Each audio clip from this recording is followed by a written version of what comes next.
Okay, so this light I put in here, that's not jumping out the way it is in the photo, the way I would like it to. So where a lot of people go wrong in this situation is that they get fixated on one color.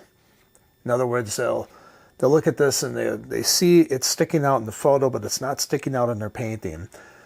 So they think that this color is the problem. And so what they end up doing is they'll end up going white, where the number 8 value, they'll take that up to a number 10 value. And then they'll destroy their painting in the process.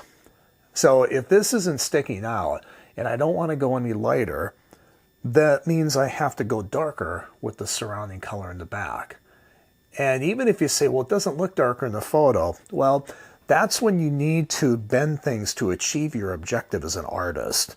So I want this light area right here to pop out more. It's not doing it. There's only two things I can really do now at this point, at least from a value perspective. These aren't strong colors in here. We're not talking really intense colors. So I can either go lighter with this or darker with that. Going lighter, I think, is going to be a problem. So let's go darker.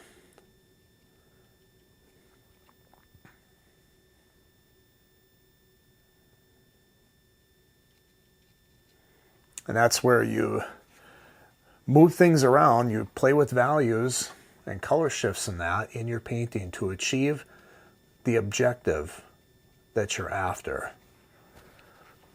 You can see now when I go darker with that background, it brings that light out more. In fact, because of that, I might be able to go slightly darker with that if I choose.